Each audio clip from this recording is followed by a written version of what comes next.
আমার তরফ থেকে আনন্দিত জয়গুরু। আওয়াজটা কম আছে। জয়গুরু জয়গুরু। সবাই ভালো আছেন তো? আমার বাংলা কিন্তু আপনাদের মতন নয়, আপনারা নিজের মতন একটু বুঝতে চেষ্টা করবেন।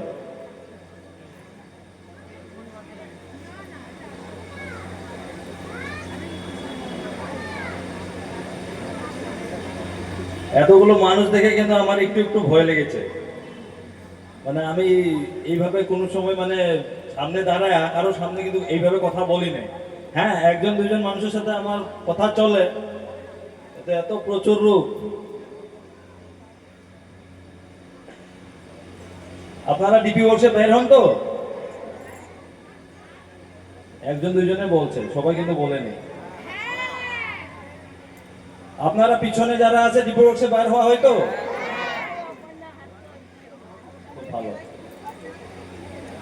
এত সমাগম দেখে আমারও আনন্দ লাগেছে।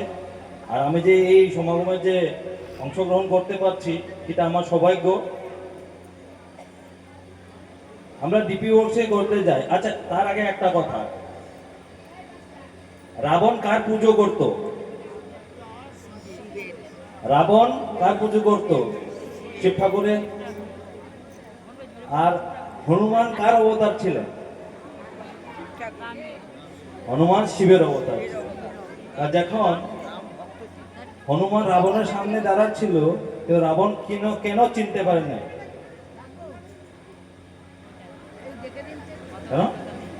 উনি চিনতে পারে না, সেটার জন্য উনি একটা অহংকারের উত্তর ছিল, তাই তো?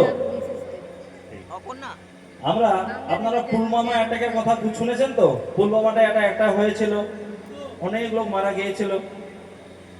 কাশ্মীরে পুলওয়ামা সবাই জানে, একটু একটু একটু তো সবাই জানে। নিউজে আসছিল, অনেক মারা গেছিল, একটা বাসের সাথে বোম ব্লাস্টিং হয়েছিল, তাই না? তা আমাদের আসামের একজন দাদা, তিনি আর্মিতে চাকরি করতেন। তো আর্মিতে তো অনেক স্ট্রিক্ট রুল, যে 3টার দিকে যদি ডিউটি যেতে হয় 3টায় যেতে হবে, তাই না? কোনো প্রেরেড ঘুমানোর জন্য সময় বেশি পাওয়া যেত না, সেটাই কিন্তু রুলস আর রেগুলেশন। ওদের কিন্তু নিয়ম পুরো কারা। তো বিষয়টা হচ্ছে, ওইখানে একজন দাদা ছিলেন আমাদের আসামেরই, বিজু বলে, আমরা বিজু বলে ডাকি। তো তিনি স্টুডি করে, কিন্তু কোনোদিন সময় ঠিক থাকতো না। কোনো সময় 2টার দিকে করতো, কোনো সময় 5টার দিকে করতো, কোনো সময় 7টার দিকে করতো, কিন্তু প্রত্যেক দিন স্টুবিধি কিন্তু করতো।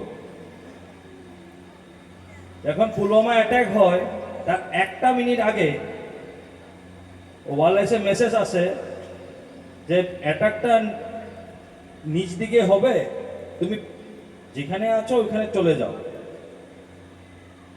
তো ও সময় লস না করে ছট করে চলে গেছে। তার 1টা মিনিট পর যেখানে আগে দাঁড়িয়ে ছিলেন, ওই জায়গাটা ব্লাস্টিংটা হয়েছে। ব্লাস্টিংটা হওয়ার পর গাড়িতে যত লোক ছিল সবার নাম, বা যে ফোর্সগুলো রাস্তার দাঁড়িয়ে ছিল, ওদেরও নাম হেডলাইন্স করে দেখানো হয়েছিল যে এই এই এই এই নামের ব্যক্তিগুলো মারা গেল। তার বাড়িতে সবাই কান্না করা, যে মানুষটা গেল। অনেক চিন্তা, আত্মীয় স্বজন ফোন করে অনেকরা অনেক কথা বলেছে। খুব তো ঠাকুর ঠাকুর বলে, স্বামী তো গেল, ঠাকুর বাঁচাতে পারলো না। তারপরের দিন সন্ধ্যের দিকে বাড়িতে ফোন আসে। ফোনটা কিন্তু তিনি করে নেই, রেজিমেন্ট থেকে করেছে, যে আপনার স্বামী ঠিক আছে। এই নামটা মিস্টেকলি টাইপ হয়ে গেছিল। ঠাকুরের দয়া কোন রূপে আসবে আমরা কিন্তু ঠিক বুঝতে পারবো না, বা আমরা কিছু একটা বলতেও পারবো না, কিন্তু তিনি কিন্তু দয়া করে,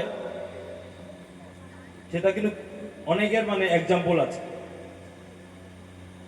আজকে ওনাকে ধরে এই যে বিজুদা বলে দাদা আছে, এখন কিন্তু ভলেন্টিয়ারের রিটায়ারমেন্ট নিয়ে নিয়েছে, সস্তনি নিয়েছে, এখন ডিপি ওয়ার্স করে ঘুরে বেড়ায়।